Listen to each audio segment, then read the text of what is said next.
Happy Tuesday. I miss you all. Today we're going to go over volume.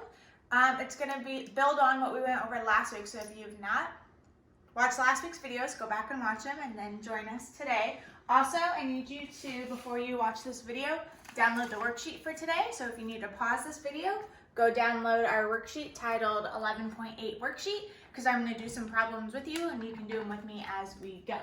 Okay, so like I said, we're going to go over volume some more. If you remember from last week, to find volume, volume equals length times width times height. Okay, so the first step is to find the area of the base. So you do length times width of the base. My second step, multiply the base by the height. So I find that length times the width and then I multiply it by the height. Then 3, label the answers correctly. So we always label volume in cubic units or squared. That little 3 up there means cubic. So let's move on and apply this to some examples. I have a figure here. I need to find the volume. The first thing I'm going to do is step 1, find the area of the base. I know I have 1, 2, 3, 4. So my length is 4. Next thing, I know my area is length times width. So I have 4 is my length and my width is 1, 2, 3, 4, 5. So 4 times 5. That means that the area of just this bottom layer is 20. So if I have heights and layers, if I have one layer, this layer right here, all of this is how many cubes? It would be 20 cubes. So find the area of the base is step 1. Step 2, multiply the base by the height. So if this shape was only 2 levels high, I would have 20 on the first level and I would have 20 on that second level. So if it was too high, if I had all of this and all of this one only, beautiful color job, don't you think? My shape would be 40, but it's not just too high. It's 1, 2, let's see what 3 high would be. 1, 2, 3. I would have all of this, and all of this shaded. If I know each one is 20, I would have 20, 40, 60 cubic units. But it's not 30, it's not 3 levels high. It's 1, 2, 3, 4 levels high.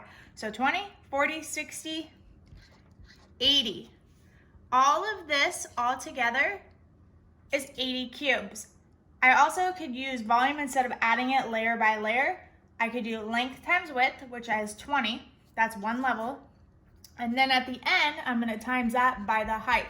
Instead of just adding it and making a table every time, you do length times width times height. So my length times width, my area is 20.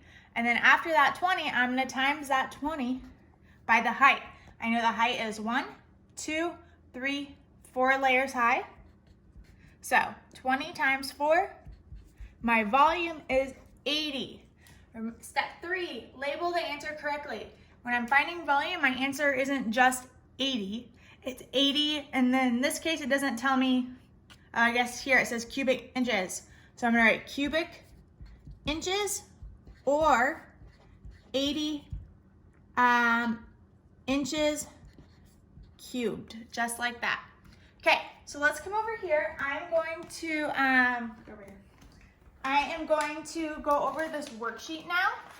It is, I'll show you like a simpler way than by doing it by the levels. It's just length times width times height. So come on over here and let's do a couple of problems together and then you can try the rest on your own. So find the length, width, and height of the rectangle prism, then find the volume. So let's look at this example here. I know volume, to find volume, it's length times width times height. So my length is 1, 2, 3, 4 across, so I'm going to do 4 times, and then my width is 1, 2, 3, 4 across that way. So my length is 4 times 4. 4 times 4 I know is 16. So my base, that bottom level, is 16. That's the area of the bottom one. I need to find volume though. So I'm going to do 16 times, and then what's my height? 1, 2.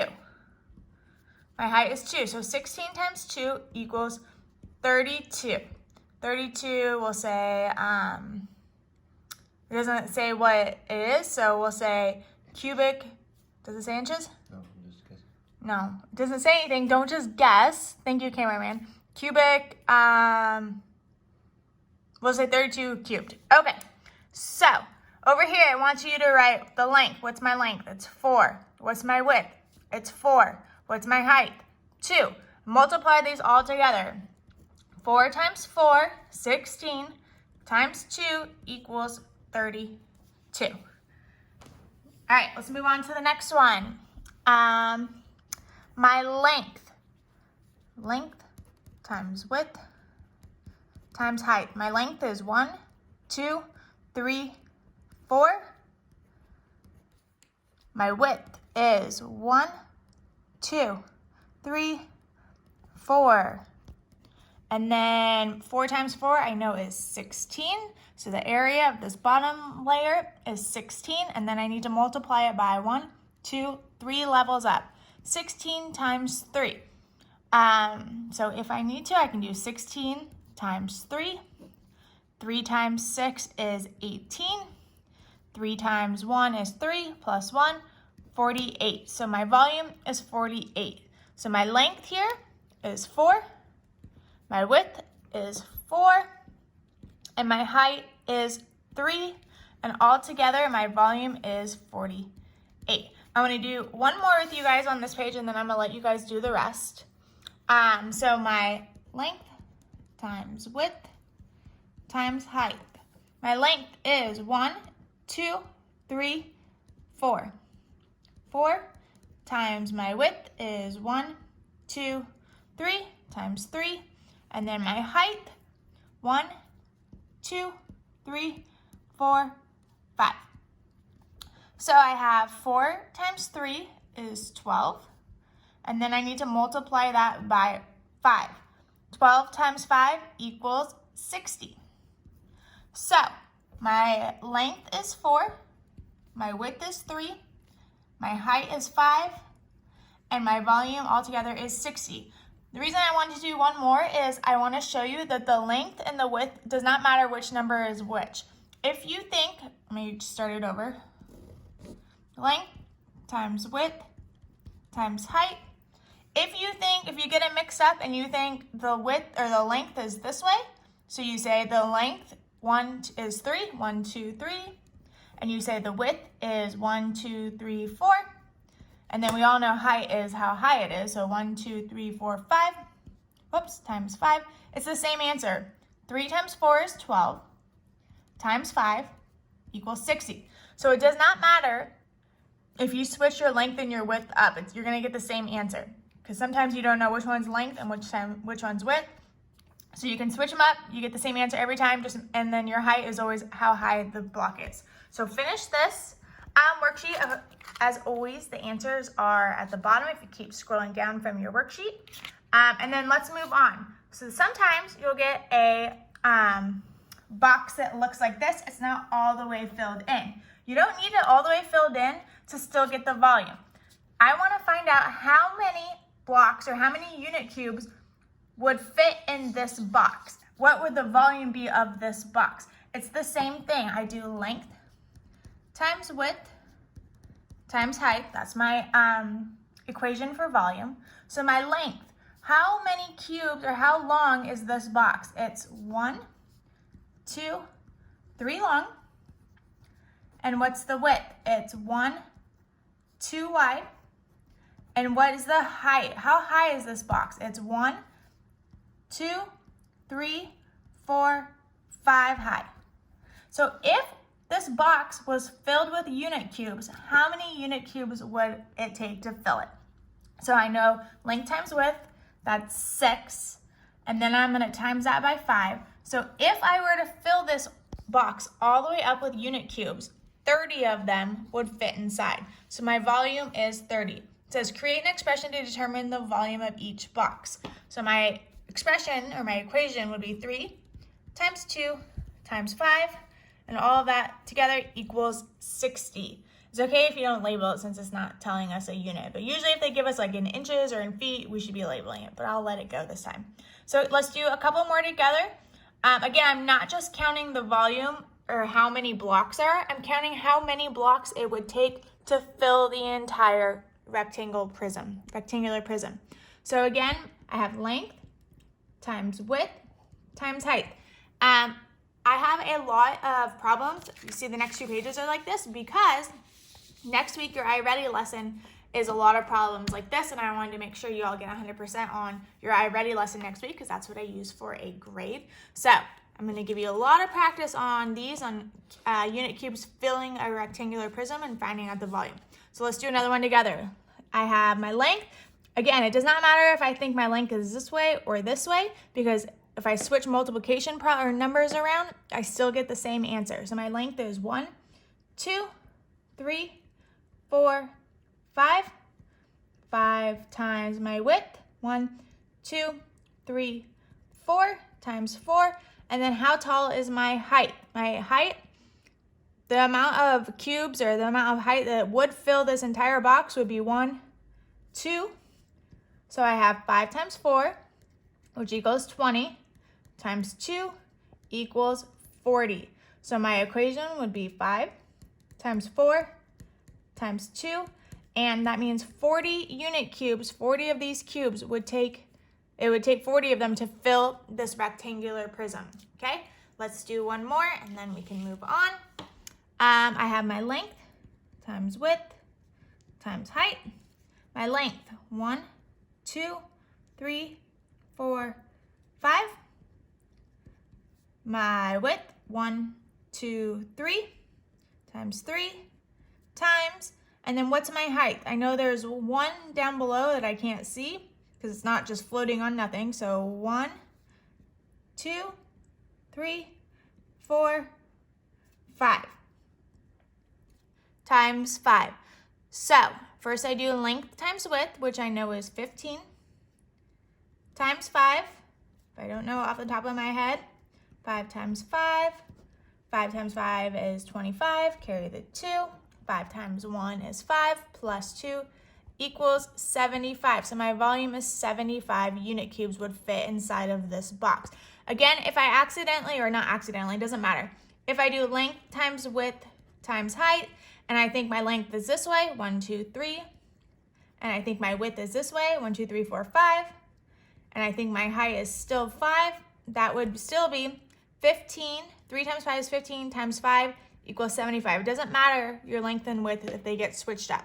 So my answer would be 5 times 3 times 5, and that equals 75. So I'm gonna let you finish the rest on this page and the next page. Scroll down, check your answers when you're done, make sure they're all right, make sure you understand this. If you are having any problems, message me and we can go through it one-on-one and maybe do a short Zoom meeting to go over it. Make sure you got this because this is what your iReady test is on next week. My last worksheet here, this one is the challenge one. This one is the fun one. If you feel like you got volume down, I want you to give this one a try. It's kind of like a mystery. You have to solve it. So let's look at it. And we're gonna find the unknown dimensions. Find the unknown dimensions. Use whole numbers only. So I have a rectangular prism. It has a volume of 96 feet cubed. So I already know the answer is, so I have length times width times height, and I know that answer equals 96 feet cubed. The area of the base is 24. So I know that if my length times width equals 24, what is the height of the prism? So I have to do 24 times something equals 96. I know that 25 times 4 equals 100, and those numbers are pretty close. So I'm gonna guess 4 because I know 25 times 4 would equal 100. So I think 24 times 4 would equal something close to 100. So if I do 24 times 4, again, I'm just guessing. If this doesn't work, I can try a different number. 4 times 4 is 16, carry the 1. 4 times 2 is 8, plus 1 is 96. That's exactly what I need. So I know my height here, my missing number is 4. So on these, they will give you the information, but they'll leave a number out. And it's up to you to figure out what the missing number is. Let's do another one together, and then I'll probably let you try the rest of them on your own. A rectangular prism has a volume, so I know my length times width times height equals 729 feet cubed. What is the length, width, and height? Oh, sorry. The length, width, and height are all the same, so I need a number that's all the same. What is the length of each side of the prism? So it could be any 3 numbers as long as they're the same. Let's think about this. I know that 10 times 10 times 10, all those numbers are the same. 10 times 10 is 100, times 10, that equals 1,000. That's too many. I know that would be, I need a number that's smaller than 10. If we were to try 5 times 5 times 5. 5 times 5 is 25 times 5. That would be 125. Sorry, I need you guys to shout out answers sometimes, I guess. 125. That's way too low. Let's try 8 times 8 times 8. 8 times 8 is 64 times 8. 8 times 4 is 32, carry the 3. 8 times 6 is 48. Wait. Yes, 48. Man, guys, I'm a little rusty too. I need you guys. 8 times 6 is 48, 49, 50, 51. That's not enough. Let's try 9 times 9 times 9. 9 times 9 is 81 times 9. 9 times 1 is 9. 9 times 8 is 72. Wow. So it is 729 is what I need my answer to be. So I know my equation. My length would be 9. My width would be 9. And my height would be 9. And all of that together would equal 729. Whew, that was a struggle. If you are watching this, do not judge me. My brain is fried. Okay, so you guys try the rest of them. These ones are just for fun, but I think some of you guys will really enjoy doing these, especially if you think you got volume down. Give these a try. Let me know how you do. Message me, say, Miss Bennett, I got almost all of them right, or I got all of them right, or I really struggled with this one. Can you help me out? And I will be more than happy to help you. All right, see you guys tomorrow.